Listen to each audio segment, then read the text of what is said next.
গণতন্ত্ৰৰ মন্ত্ৰীটোক আজি কি কৰিলে আমি বেয়া চোৱা লগাই দিয়া বুলি কৈ যে চোৱা লগাই দিছে চোৱা হৈ গৈছে একদম গেলি গৈছে গংগাৰ জলেৰে ধুব লাগিব গোটেই মন্দিৰটো গংগাৰ জলেৰে ধুব লাগিব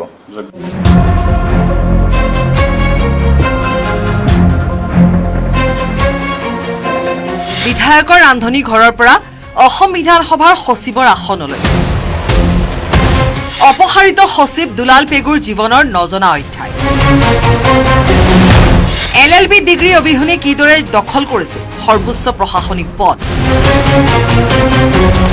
সচিবালয়ৰ কেঁচু খান্দোতে সাপ ওলোৱাৰ ভয় বিশ্বজিৎ দৈমাৰীৰ পৃষ্ঠপোষকতাত বিধানসভাত চলিছিল অবাধ লুণ্ঠন 5 বছৰত 1000 কোটিৰ কেলেংকাৰী হৈছিল সচিবালয়ত তদানীন্তন সচিব দুলাল পেগুৰ কাৰ্যকালৰ প্ৰতিটো ফাইলতেই হৈছিল অনিয়মৰ মূল খলনায়কৰ ৰূপত বিশ্বজিৎ দৈমাৰীৰ OSD CA বিধানসভাৰ ভিন্ন কামৰ নামত কোটি কোটি টকাৰ সৰলুকি দৈমাৰীৰ ঘনিষ্ঠৰ ৰঞ্জিত দাসৰ একশ্যনৰ পাছতেই পোহৰলৈ দিছপুৰৰ দুৰ্নীতিৰ তথ্য হোমেন বৰুৱা অন্তিমা দেউৰা চেৰাউগী দুলাল পেগু আৰু দীৰ্ঘা বৰুৱা এওঁলোক হ'ল মেইন কালপ্ৰিট যোনে গোটেই সচিবালয়টো কলংকিত কৰিছে আমি এতিয়া ক'বলৈ যাব লাগিব প্ৰথম মই আৰম্ভতে কওঁ আমি তিনিজন ঠিকাদাৰৰ নাম ল'ব লাগিব এজন হ'ল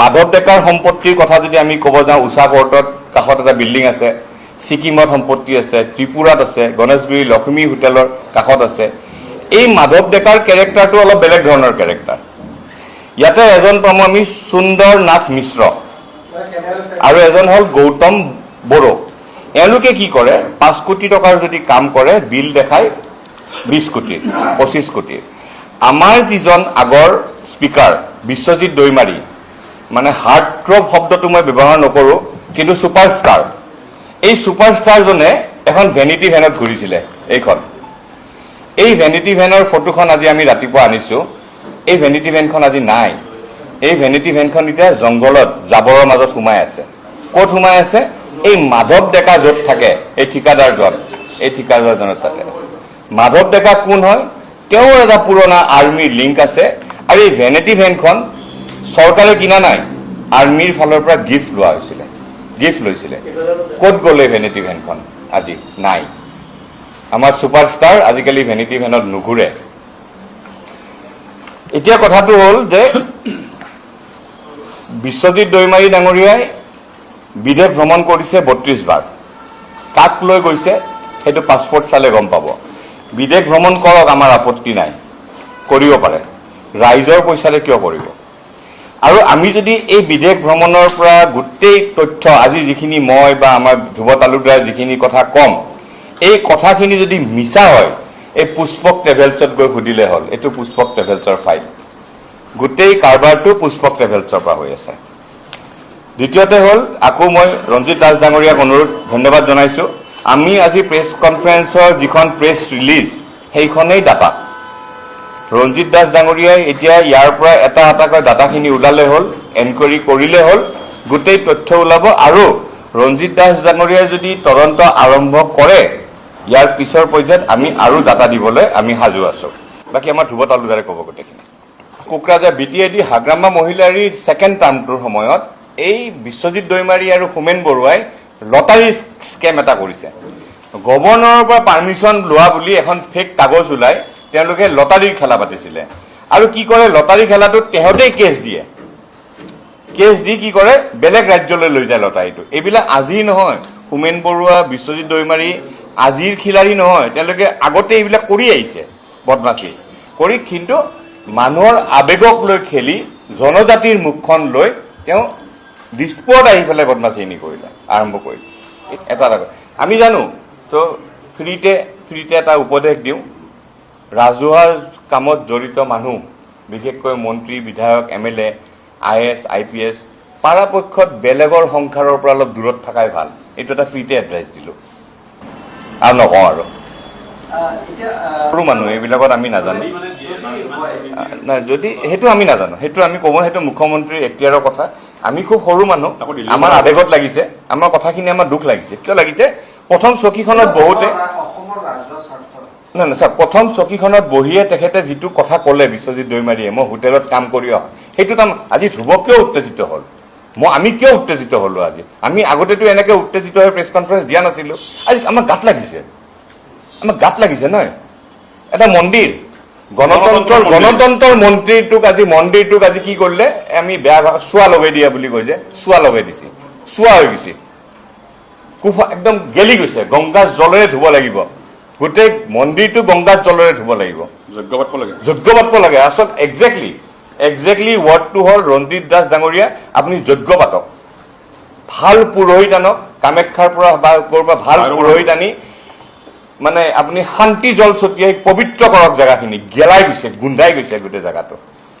আৰু ক'ব লগা আছে কম পিছলে আজি এইখিনি দিলো বহুত তথ্য দিলো আজি আমি ৰঞ্জিত দাস ডাঙৰীয়া আপোনাক হাতযোৰ কৰি অনুৰোধ কৰিছো আপুনি তদন্ত কৰক শাস্তি দিয়া বিশেষকৈ হোমেন বৰুৱাহঁতৰ নিচিনা মানুহক যি এস্কৰ্টৰ ছাপ্লাই কৰা মানুহ এস্কৰ্ট বুলি ক'লে আমি চবেই জানো ছাপ্লায়াৰ এটা আৰু মাধৱ ডেকা ইহঁতৰ গোটেই পইচাটো মাধৱ ডেকাৰ হাতত আছে যোনে ভেনিটি ভেনখন দিছিলে আৰু এটা সুন্দৰ নাথ মিশ্ৰ গৌতম বড়ো এইকেইটা হ'ল ঠিকাদাৰ আমাৰ ফালৰ পৰা আজি এইখিনি ক'লো আমি আশা কৰিম যে এনেকুৱা ধৰণৰ অসম চৰকাৰত বিজেপি চৰকাৰত ৰঞ্জিত দাস ডাঙৰীয়াই যিখিনি কৰিলে ইয়াৰ পিছত যাতে আৰু তেনেকুৱা কোনো যাতে কৰিব লগা নহয় নহয় ৰঞ্জিত দাস ডাঙৰীয়াই যিখিনি কথা উদ্ঘাটন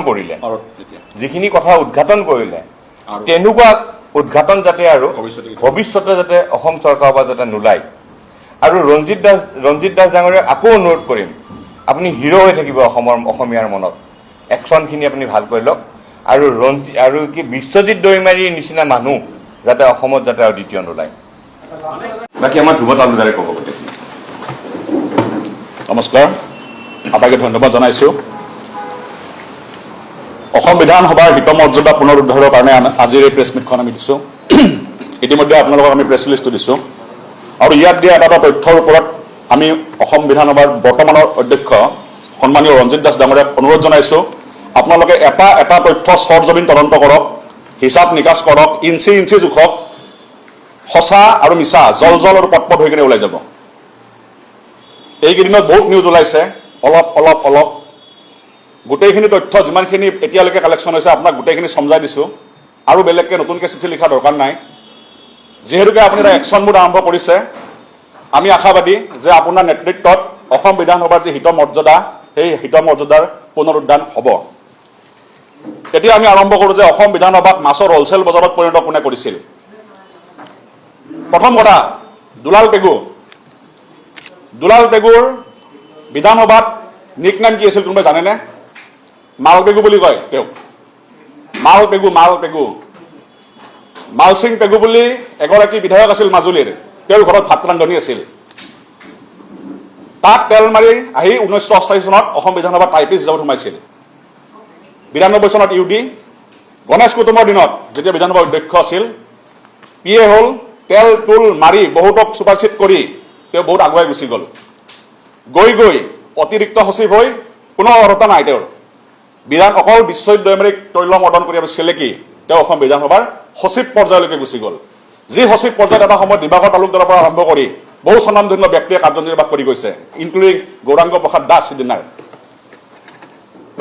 এই দুলাল পেগুৱে প্ৰথম আৰম্ভ কৰিলে খেলটো আৰু তাৰ পাছত তাত এণ্ট্ৰি মাৰিলে কোনে এজন হ'ল সৌমেন বৰুৱা আৰু আনগৰাকী হ'ল অন্তিমা দেউৰা চেৰাউগী যদি মই কওঁ সৌমেন বৰুৱা মেট্ৰিকত নকল মাৰি পাছ কৰা আৰু তেখেতৰ যদি পৰীক্ষা পাতো আমি পিয়নৰ চাকৰি এটাও পৰীক্ষা দি ল'ব পৰা যোগ্যতা নাই কিন্তু তেনেকুৱা এগৰাকী ব্যক্তিক অসম বিধানসভাৰ বিশেষ কৰ্তব্যৰত বিষয়া পতা হ'ল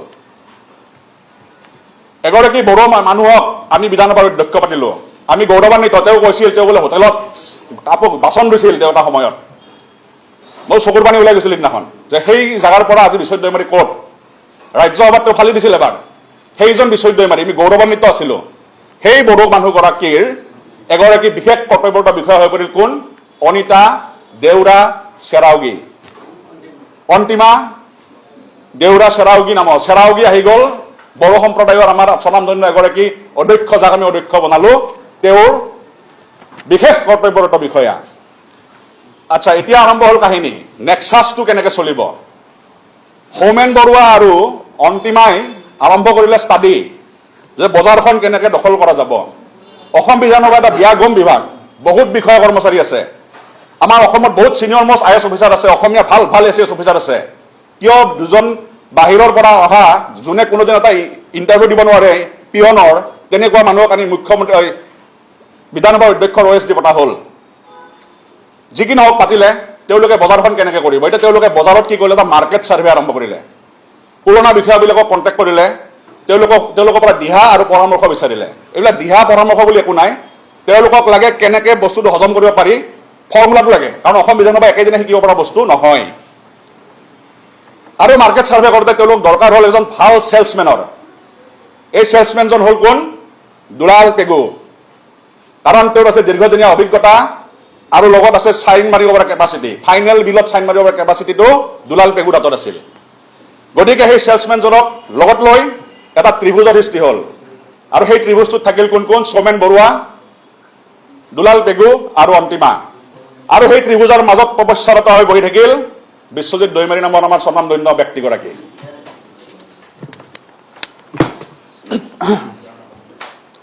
ইয়াৰ পাছত আমি সৰুতে এটা কাহিনী পঢ়িছিলোঁ, দীনেশ শৰ্মাৰ মজাৰ গল্প বুলি এখন কিতাপ আছিল, তাত এটা কাহিনী, কুল দালালৰ কাহিনী।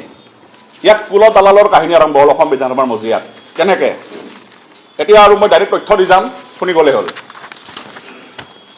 প্ৰথম তথ্য হ'ল, মানে মই এই সিদ্ধান্তৰ নাম দিছোঁ, যদি মই প্ৰশ্ন কৰোঁ, মই ৰঞ্জিত কুমাৰ দাস ডাঙৰীয়াক তথ্যখিনি আগবঢ়াই দিছোঁ, তেওঁ ভালকৈ পৰীক্ষা নিৰীক্ষা কৰি চাওক, সৰজমিন তদন্ত কৰক, এটা এটা পইণ্ট বিচাৰক, সত্য প্ৰমাণিত হ'ব বুলি মোৰ বিশ্বাস আছে। এক, প্ৰথম তেওঁলোকে আৰম্ভ কৰিলে ভঙা পতাৰ খেল। হিতেন্দ্ৰনাথ গোস্বামী যেতিয়া বিধানসভাৰ স্পীকাৰ আছিল, তেতিয়া এই বিধানসভাৰ ভৱনটো উন্মোচন কৰা হৈছিল এবাৰ। তেতিয়া এই ভৱনটোত এনেকুৱা ধৰণৰ চকী মেচ আচবাব লগোৱা হৈছিল। আৰু এওঁলোকে প্ৰথম আহি আৰম্ভ কৰি দিলে যে স্পীকাৰৰ ৰুমটো যাব এইফালে, কনফাৰেন্স হল হ'ব সেইফালে, ছেছন বহিব তাত। আৰু তেওঁলোকে 9 ৰূপেৰে গঠিত কৰিলে অসম বিধানসভা। ইমান কোটি কোটি টকা খৰচ কৰাৰ পাছত আকৌ নতুনকৈ তেওঁলোকে কনষ্ট্ৰাকশ্যন আৰম্ভ কৰিলে। এইটো কি, ৰাজহুৱা ধনৰ ব্যাপক অপচয়। ইয়াৰ পৰা মুনাফা কাৰ হ'ল, সৌমেন বৰুৱা আৰু কোম্পানীৰ। Point number 1। পইণ্ট নম্বৰ 2, যিটো ভৱন বনাইছিল তাৰ কামখিনি পাইছিল চিভিল ৱৰ্কছটো চিম্প্লেক্সে, আৰু ইণ্টেৰিয়ৰৰ কাম পাইছিল audio' video' and information technology. এই কামখিনি পাইছিল JD ক্ৰিয়েশ্যন নামৰ এটা কোম্পানীয়ে। প্ৰথম যেতিয়া ভৱনটো লৈছিল, ছেছন হাউচত 40টা একদম হাই ফাই কোৱালিটিৰ টেলিভিক কোম্পানী নামৰ এটা কোম্পানী আছে, চাৰ্চ কৰিলে ওলাব, খুব হাই ফাই কোম্পানী। সেই কোম্পানীৰ 40টা মাইক্ৰফোন তাত বহোৱা হৈছিল। এই সৌমেন বৰুৱা আহি কি কৰিলে, সেই 40টা মাইক্ৰফোন তাৰ পৰা উঠোৱাৰ নিৰ্দেশ জাৰি কৰিলে। আৰু নিজৰ এটা কোম্পানী, তেওঁলোকৰ নাম হ'ল, এইটো এই পেপাৰত ওলাই আছে এইকেইদিন, সেই কোম্পানীটোৰ দ্বাৰাই নভ কম্পিউটিঙৰ দ্বাৰাই গুণগত মানদণ্ডত তলৰ বছ নামৰ এটা কোম্পানীৰ 126টা মাইক্ৰফোন তাত তেওঁলোকে স্থাপন কৰিলে। এই কামটোত JD ক্ৰিয়েশ্যনৰ লোকচান হ'ল 7 কোটি টকা। গ'ল, কথা গুচিল। আমি সুধিছোঁ নভ কম্পিউটিঙৰ অনাৰ কোন, উইপ্ৰত কৰ্মৰত এগৰাকী প্ৰাক্তন কৰ্মচাৰী জয়ন্ত কলিতা। মই ৰঞ্জিত কুমাৰ দাস ডাঙৰীয়াক অনুৰোধ জনাইছোঁ, নভ কম্পিউটিঙৰ ওপৰত ভালকৈ চাৰ্চ কৰক, বেকত কোন ওলাব, Soumen Barua and company. 3 number, JD ক্ৰিয়েশ্যনৰ হতুৱাই তেওঁলোকে 17 কোটি টকাৰ আৰু কাম কৰালে, চেণ্ট্ৰেল হলত ইণ্টেৰিয়ৰৰ কাম কৰালে, বিভিন্ন ধৰণৰ কাম কৰালে। প্ৰায় 17 কোটি টকা তেওঁলোক খৰচ কৰিলে, কিন্তু এষ্টিমেটখন তেওঁলোক তেতিয়ালৈকে নিদিলে। যেতিয়া এষ্টিমেটখন তেওঁলোকে বিচাৰিলে, এষ্টিমেট প্লাছ বিল ডিমাণ্ড কৰা হ'ল 1 কোটি টকা। বৰুৱা এণ্ড কোম্পানী 1 কোটিৰ 5 লাখ টকা কেছ ল'লে আৰু 1.5 লাখ টকাৰ কেমেৰা ল'লে। টোটেল 6.5 লাখ টকা ল'লে, কিন্তু আজিলৈকে মষ্ট প্ৰবেবলি তদন্ত কৰক, 17 + 7 JD ক্ৰিয়েশ্যনে 1 টকাও নাপালে। কিয়? 1 কোটি টকাটো তেওঁলোকে দিবলৈ অলপ অপাৰগতা প্ৰকাশ কৰিছিল, সেইটোৱে কাৰণ। 4 নম্বৰ, চেণ্ট্ৰেল হলৰ যিটো অডিঅ' ছিষ্টেম, সেই ছিষ্টেমটোৰ প্ৰাক্কলন এষ্টিমেটেড ভেলু আছিল 2 কোটি টকা। অশ্বিনী দাস নামৰ এগৰাকী অসমীয়া ঠিকাদাৰক কামটো দিয়াৰ পক্ষে ঠিক ঠাক হৈ গ'ল। তাৰ পাছত তেওঁলোকে দিল্লীৰ এটা পাৰ্টিলৈ কণ্টেক্ট কৰিলে, 4 কোটি টকা তাত এষ্টিমেটেড এমাউণ্ট বঢ়াই দিলে তেওঁলোকে। চৰ্তটো আছিল এইটো, আপোনালোকৰ 2 কোটি প্লাছ প্ৰফিট লৈ লওক, GSTটো কাটি লওক, বাকীখিনি পইচা আমাক কেছত ঘূৰাই দিয়ক বৰুৱা এণ্ড কোম্পানীয়ে।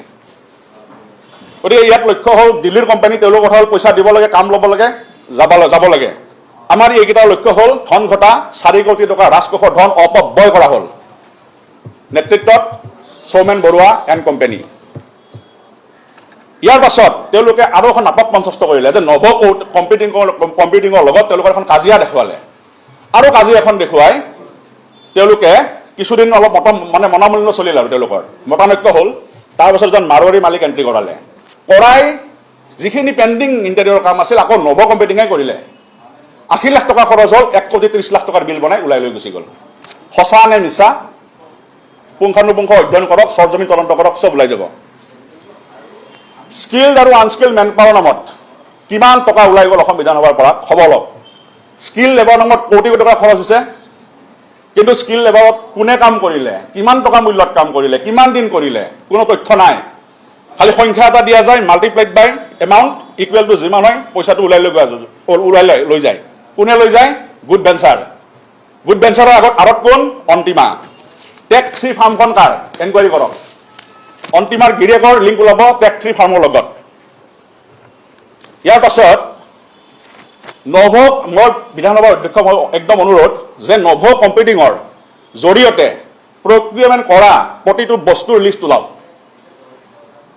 প্ৰাইচ ওলাওক, চিৰিয়েল নাম্বাৰ ওলাওক, আৰু এটা বস্তু ক'ত লগোৱা আছে চৰ জমিন তদন্ত কৰক। দেখিব বহু বস্তুৰ এগেইনষ্টত বিল ওলাই গৈছে, কিন্তু সেই বস্তু তাত নাই। মই তথ্য আৰু প্ৰমাণ দি আছো, অলপ সময় ৰখক। আচ্ছা, 24/11/2025 বিধানসভাত এটা 98 ইঞ্চি টিভি বেয়া হ'ল।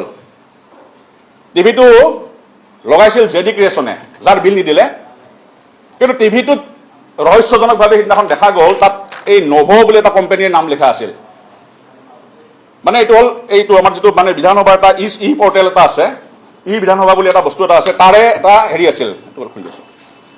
ই বিধানসভাৰ যিটো হেৰি আছিল তেওঁতো সেইটো আকৌ চলাই নভই, এই নভ কম্পিউটিঙে চলাই, আৰু তাত তেওঁলোকৰ ষ্টিকাৰ লগোৱা আছিল। ইয়াৰ ৰহস্যটো কাৰণ তাৰ আগতে চেণ্ট্ৰেল অডিট টিম আহিছিল। চেণ্ট্ৰেল অডিট টিমৰ আগত JD ক্ৰিয়েশ্যনে দিয়া বস্তুটো নভই দিয়া বুলি তেওঁলোকক ছেটিছফাইড কৰি তেওঁলোকে পঠাই দিছিল। এইটো চাইনবোৰ্ড লাগি আছিল তাত তলত ষ্টিকাৰ, অসম বিধানসভাৰ। আন নালাগে 2টা 55 ইঞ্চি টিভি এই নভৰ পৰা আহিছিল, ফিটিঙেই নহ'ল, বাহিৰে নোহোৱা হৈ গ'ল। এজন সঞ্জীৱ দাস নামৰ কৰ্মচাৰী ধৰা পৰিল, চুৰত ধৰা পৰিল। তেতিয়া জয়ন্ত কলিতাই নভ কম্পিউটিঙৰ তেওঁক বিধানসভাত সোমোৱা বন্ধ কৰি দিলে। সঞ্জীৱ দাসে গৈ সৌমেন বৰুৱাক লগ কৰিলে। সৌমেন বৰুৱাই কলাত দাঙি তেওঁক লৈ গ'ল ক'ত? অসম বিধানসভাৰ অধ্যক্ষ ডাঙৰীয়াৰ ওচৰত। কি কৰিব লাগিছিল? তাক জেলত ভৰাব লাগিছিল। কৰিলে কি? তাত দ্বাৰা আৰু এখন ফাৰ্ম খোলাই ল'লে, ভায়টেক নামৰ আৰু এখন ফাৰ্ম খোলালে। আৰু তদন্ত কৰক ইয়াৰ পাছত ভায়টেকক কিমান টকাৰ কাম দিয়া হৈছিল। আমাৰ 28/11/2025 তাৰিখে অসম বিধানসভাত এখন মিটিং হৈছিল পাব্লিক আণ্ডাৰটেকিং কমিটিৰ। সেই মিটিংখনত এই ভায়টেকৰ জৰিয়তে সঞ্জীৱ দাসৰ জৰিয়তে সৌমেন বৰুৱাই 4,48,459 টকা উলিয়াই লৈ গৈছে IT মেইনটেনেন্সৰ নামত। অথচ মাননীয় অধ্যক্ষ মহোদয় তদন্ত কৰক, সিদিনা IT মেইনটেনেন্সৰ একো কামেই হোৱা নাছিল, অকল অডিঅ' ভিডিঅ'ৰ কাম চলিছিল সেই মিটিংখনত। বেছি দিন পুৰণা কথা নহয়, 28/11/2025 পাব্লিক আণ্ডাৰটেকিং কমিটি বিধানসভাৰ ভিতৰৰ মিটিং। সেই মিটিংখনত অডিঅ' ভিডিঅ'ৰ কাম হৈছিল, IT মেইনটেনেন্সৰ একো কাম হোৱা নাছিল, কিন্তু 4,48,459 টকা এখেতে ওলাই লৈ গুচি গৈছিল সৌমেন বৰুৱাই, ইয়াৰ হতুৱাই, ভায়টেকৰ হতুৱাই। যিজন সঞ্জীৱ এই দাস নামৰ মানুহক গেট আউট কৰি ওলাই দিছিল, টিভি চুৰ বুলি ক'লো। আচ্ছা, JD ক্ৰিয়েশ্যনে বিলেই নাপালে, তেওঁলোকৰ পৰা বিল্ডিং হেণ্ডঅভাৰ হোৱাই নাই, তেনেহ'লে সুন্দৰলাল মিশ্ৰ নেকি ঠিকাদাৰজন যে আছে, তেওঁক এনুৱেল মেইনটেনেন্সৰ নামত বিল্ডিংটো কিয় দিয়া হৈছে? তাক কিমান টকা উলিয়াই দিয়া হৈছে? আৰু পুৰণা আমাৰ যিটো আমাৰ অসম বিধানসভা ভৱন আছে তাৰ অপজিটত এটা বিল্ডিং আছে, সেই বিল্ডিঙৰ মেইনটেনেন্সৰ নামত তদন্ত কৰি চাওক মোৰ কথাটো সঁচা নে মিছা। পাৰ মান 8 লাখ টকা কৰি এই সুন্দৰনাথ মিশ্ৰক দিয়া হয়। তাৰে 2 লাখ টকা মালপেগুৱে পায় আৰু 6 লাখ টকা ক'ত পায় নকয় দিয়া। বিধানসভাৰ সন্মুখত লাইট এণ্ড চাউণ্ড শ্ব' এটা হৈছিল, তাৰ নামত দিল্লীৱালা পাৰ্টিক 10 কোটিৰ ওপৰত টকা আদায় দিয়া হৈছে। এই গৰীব ৰাজ্যখনত কিহৰ দৰকাৰ, য'ত চাইকেল চলাই আহিব দিছে আমাক, তাত লাইট এণ্ড চাউণ্ড শ্ব' পাতি 10 কোটিৰ ওপৰত টকা ওলাই দিছে কোনে? হোমেন বৰুৱা এণ্ড কোম্পানীয়ে। আৰু কওঁ কেইটামান এচি চুৰ হৈছে তাত। আইফোনৰ 2টা টেবলেট, হেনড্ৰিক বুলি এটা কোম্পানী মই কৈছিলোঁ, হেনড্ৰিক কোম্পানীয়ে 2টা আইফোনৰ টেবলেট দিছিল, সেই 2টাও গায়ব। ফাইলত চাওক ওলাব। কিন্তু নিচে কোনে? এটা নিচে অন্তিমাই আৰু আনটো নিচে বিশ্ব শৰ্মা বুলি এগৰাকী IT এক্সপাৰ্ট আছে, এটাত তেওঁ লৈ গৈছে। গতিকে এই পৰ্যায়লৈকে অসম বিধানসভাৰ মানদণ্ড অৱনমিত হৈছিল। আৰু তথ্য দিওঁ যে অসম বিধানসভাৰ ভিতৰত আমিতো যাই পোৱা নাই, এটা বেক স্কেনাৰ আছে ক'ৰবাত, সেইটোৰ দাম 15 লাখ টকা, সেইটো অসম বিধানসভাক বেচিছে 60 লাখ টকাত হোমেন বৰুৱা এণ্ড কোম্পানীয়ে। আচ্ছা, এতিয়া দুলাল পেগুৱে কৈছে কি তেওঁতো উপায় নাই, তেওঁ সেইকাৰণে চাইনিং অথৰিটি দিবই লাগিব, স্পীকাৰে যি কয় ৰাখিবই লাগিব। কথাটো এনেকুৱা একদম স্পষ্ট তাৰ পৰা হৈ যায় যে এটা টিম ৱৰ্ক, সেই টিম ৱৰ্কত তেওঁ কাম কৰিছিল। গতিকে এতিয়া মোক ফচাইছে, মই তেওঁৰ নাম ধৰিছোঁ, তেওঁ তাৰ নাম ধৰিছে, এইটো কাহিনী চলি আছে এতিয়া। আচ্ছা, অসম বিধানসভাত যদি দুলাল পেগু ইমান নিকা মানুহ আছিল, যোৱা 5 বছৰত 125ৰ ওপৰত নিযুক্তি হৈছে, তাৰে 28টা দুলাল পেগুৰ কেণ্ডিডেট। এতিয়া কথাটো হ'ল, মই ৰঞ্জিত দাস ডাঙৰীয়াক এটা বিনম্ৰভাৱে অনুৰোধ জনাইছোঁ, অসম বিধানসভাৰ 51 জনৰ তালিকা এইখন মোৰ লগতে আছে। ইয়াত 51 জন, এই চাইন বা দুলাল পেগুৰ চাইনতে আছে এইখন। 51 জনক গ্ৰেড 3 আৰু গ্ৰেড 4 চাকৰি দিছিল। এই গোটেইখিনি জালিয়াতি। এইটো 23 মানে এইটো দুলাল পেগুৰ দিনৰ পৰা আমি এখন 24 চনত ওলাইছিলোঁ, তেতিয়ালৈকে দুলাল পেগুৰ চাৰ্জ লোৱাৰ পৰা আৰু 24 চনৰ সেই তাৰিখলৈকে, তাৰ পাছত বাকীখিনি হৈছে দেই 51 প্লাছ 125 বা 128 মান নিযুক্তি হৈছে। এই 51 জনৰ তালিকাখন মোৰ লগত আছে, এই 51টা গোটেই ফল জালিয়াতি। এতিয়া APSC আৰু আমাৰ বিধানসভাত কি ডিফাৰেঞ্চ থাকিল ৰাকেশ পালৰ APSC আৰু আজিৰ দুলাল পেগুৰ দিনৰ অসম বিধানসভা সচিবালয়ৰ? আৰু এটা ইণ্টাৰেষ্টিংকে চাব দেই, মই ৰঞ্জিত দাস ডাঙৰীয়াৰ দৃষ্টিগোচৰ কৰিছোঁ, এই যে এডভাৰটাইজমেণ্টবিলাক ওলায় তেওঁলোকে, তাত প্ৰত্যেকটা বস্তুতে প্ৰথম চৰ্তটো কি লিখে জানেনে? The candidate should be presently engaged in Assam legislative assembly secretariat. কেনেকৈ হ'ব? গাঁৱে ভূঞে পৰা থকা গ্ৰেজুৱেট ল'ৰা এজনে তাৰ লিংকত আহি তাতে আমাক সোমাব নিদিয়ে, আমাকে সোমাব নিদিয়ে। কেনেকৈ তাতে টেম্পৰাৰী এংগেজ হৈ থাকিব পাৰে? কেনেকৈ সম্ভৱ? যদিহে কাৰোবাৰ ভৰি নাচালেকে, এই মালপেগুৰ নিচিনাকৈ কাৰোবাৰ ঘৰত ভাত ৰান্ধি নহয়, কেতিয়াও বিধানসভাত সোমাব নোৱাৰে, গেৰাণ্টি আছে। তেনেহ'লে প্ৰথম চৰ্তটো, প্ৰাৰম্ভিক চৰ্তটো কিয় এইটো থাকে? ৰঞ্জিত দাস ডাঙৰীয়াক মোৰ বিনম্ৰ অনুৰোধ, আপোনালোকে এই 5 বছৰ হোৱা সম্পূৰ্ণ নিযুক্তিখিনি বাতিল কৰি দিয়ক, ছাঁটাই কৰক সিহঁতক। কোৰ্টত যাব যাওক, নতুন নিযুক্তি কৰক থ্ৰু ADRE।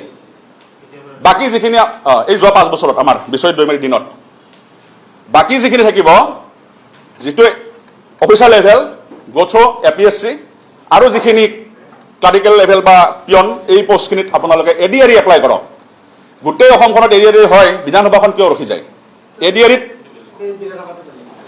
আইনটো বদলি কৰক তেনেহ'লে, নহ'লে এই কাৰবাৰটো চলিয়ে থাকিব।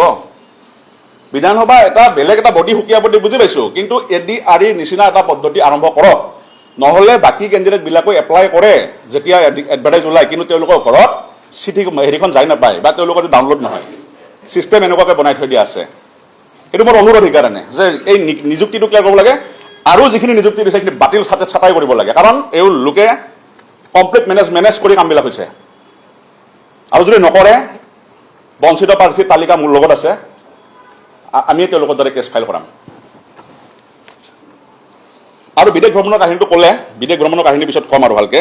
ভেনিটি ভেনৰ কাহিনীটো কৈ দিলে। আচ্ছা, সোমেন বৰুৱা এটা এনেকুৱা মানুহ, মানে আলকাট্ৰাও এৰা নাই বিধানসভাত। মই ক'লো আলকাট্ৰাও এৰা নাই। এই যে 2000 টকীয়া হেৰিটো ওলাই আছে ভাতৰ দামত, যোনে চলাই আছে, আজিও মই অধ্যক্ষৰ দৃষ্টিগোচৰ কৰিলোঁ, কেণ্টিনখন কিবা CD এছ'চিয়েটছ চন্দন নামৰ ল'ৰা চলাই আছে, বেকত সোমেন বৰুৱাই আছে। তাত যিখিনি অত্যাধুনিক ৰন্ধনৰ সঁজুলি আছে, বিধানসভাৰ পইচা দি কিনা হৈছে, অথচ তেওঁলোকে ব্যক্তিগতভাৱে চলাই আছে। আচ্ছা, এইখিনিলৈকে মই ক'লো। ইয়াৰ পিছত এটা দুৰ্ভাগ্যজনক কথা কওঁ, চাওক, ইমান কোটি কোটি টকাৰ হৰলুকি হ'ল। এটা চেপ্টাৰ মই যিমান কৈছোঁ, যেনেকৈ সেইটো ওলাইছে লেপটপ, 2.5 লাখ টকাকৈ যদি বিক্ৰী কৰিছে, 80,000 টকাত কিনা বস্তুটো প্ৰায় 2 কোটি টকা তাতে খেলি মেলি। হোমেন বৰুৱাই এনেকুৱাকৈ নেক্সাছ বনাইছিল, স্পীকাৰৰ ৰুম আৰু তেওঁৰ ৰুমৰ মাজত কৰিডৰত তেওঁ এটা 360 ডিগ্ৰী কেমেৰা তেওঁ নিজে লগাইছিল, যাতে কোনো ঠিকাদাৰে, কোনো মানুহে তেওঁক অভাৰচিট কৰি স্পীকাৰক লগ কৰিব নোৱাৰে। বিশ্বজিৎ দৈমাৰী আগতে আপুনি শুনি লওক, তেওঁ নিজাকে এটা 360 ডিগ্ৰী কেমেৰা লগাই লৈছিল। যদি কিবা কাৰণত তেওঁৰ অনুপস্থিতিত কোনো মানুহ সেনেকৈ সোমাই গ'ল, সেই কেমেৰাদি তেওঁ লগে লগে মোবাইলত চাই থাকিব পাৰে। আৰু তাৰ ব্যৱস্থা কি হৈছিল এইটো চবেই জানে। হোমেন বৰুৱাৰ লবিতে যোনে গৈছে তেওঁলোকৰ কাম পইচা লগে লগে, আৰু যোনে লবিতে যোৱা নাই আমাৰ থলুৱা ল'ৰা কোনোবাই, তেওঁলোকৰ বিল মাহৰ পাছত মাহ, বছৰৰ পাছত বছৰ পেণ্ডিং আছে। আচ্ছা, দুৰ্ভাগ্যজনক কথাটো কওঁ, কোটি কোটি টকা হৰলকি হ'ল 126 জন MLAৰ জীৱন আৰু নিৰাপত্তাৰ কথা জড়িত থকা অসম বিধানসভাত ফায়াৰ আৰু ছেফটিৰ যিটো ব্যৱস্থাপনা, এই চিঠিখন মই গাঁঠিয়ে দিছোঁ। এই চিঠিখন কেই তাৰিখৰ জানেনে? তেওঁলোকে 8 পাছত লিখিছিল, এই চিঠিখন তেওঁলোকে 16 পাছত দিছে। এই 16 তাৰিখে দিছে।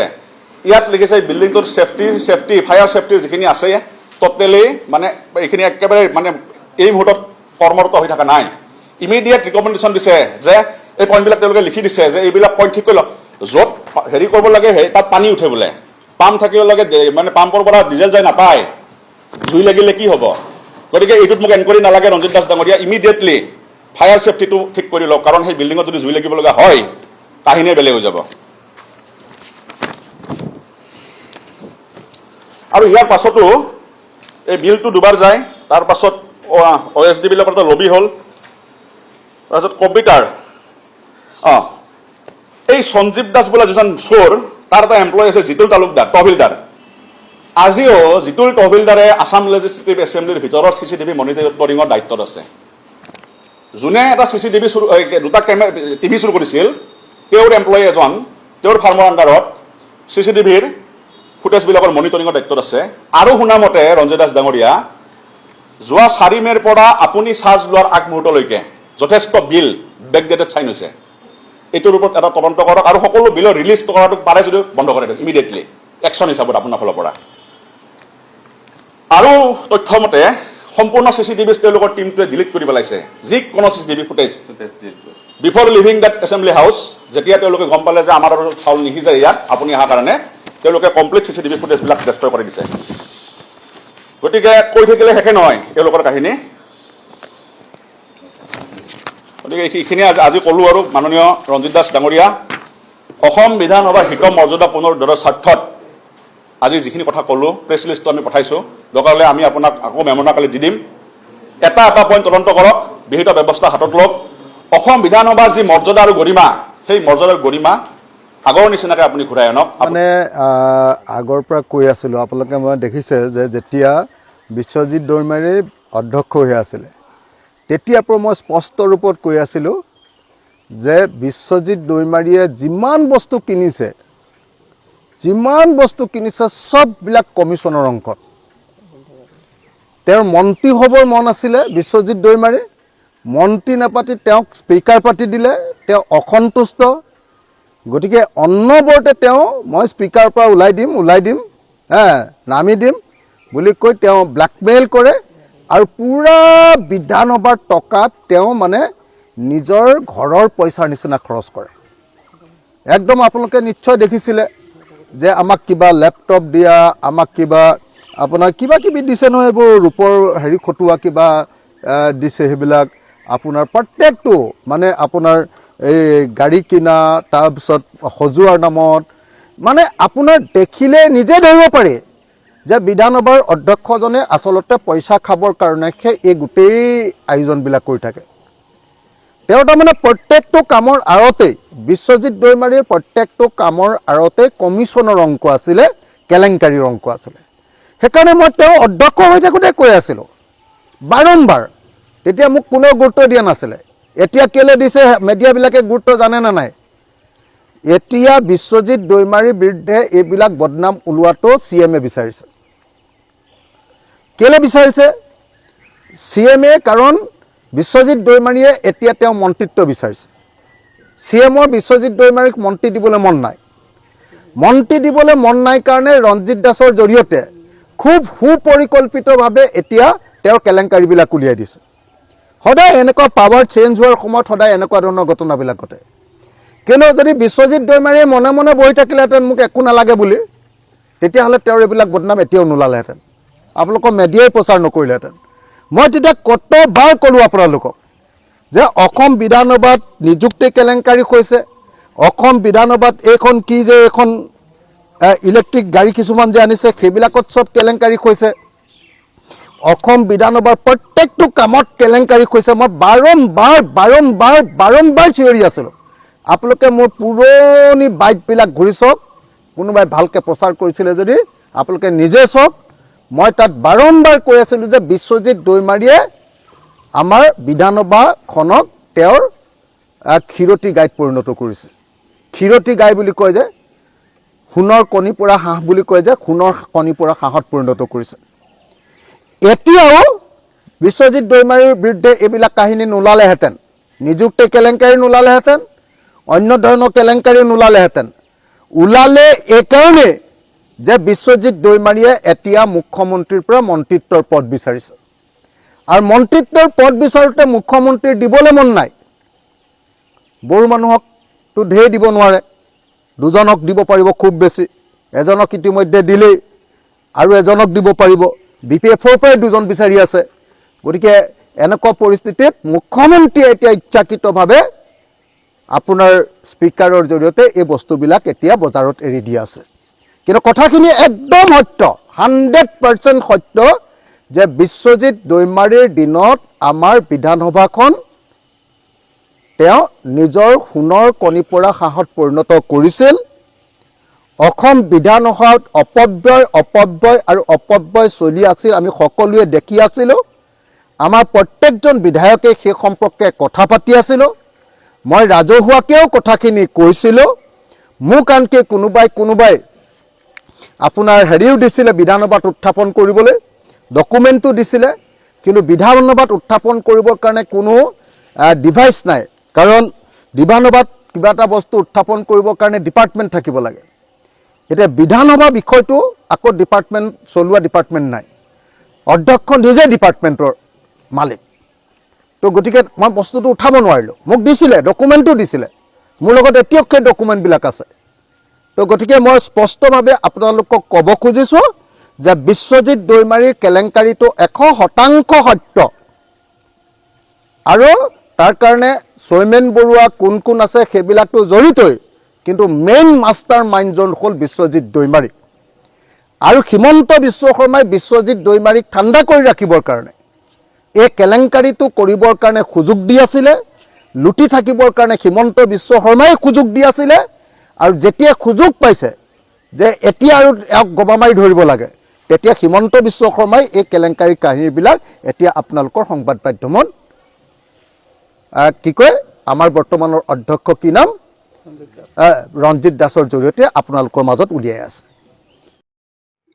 সঁচাকৈ বিধানসভাৰ মজিয়াত এইটো এটা বৰ আচৰিত আৰু ভয়ংকৰ ঘটনা সংঘটিত হৈছে সঁচাকৈ বিধানসভাখন চোৱা লাগিলে নেকি আৰু এইটো উচিত তদন্ত কৰিব তাৰে আশা আৰু যদি ভিডিঅ'বোৰ চাই ভাল লাগিছে তেতিয়াহ'লে আপোনালোকে চেনেলটো ছাবস্ক্ৰাইব কৰি দিব আৰু ভিডিঅ'টোত এটা লাইক কৰি দিব লগতে এটা হাইপো কৰিব এনেকুৱা ধৰণৰ ভিডিঅ'বোৰ নিতৌ পাই থাকিবলৈ আজিলৈ পুনৰ লগ পাম এটা ভিডিঅ'ত ধন্যবাদ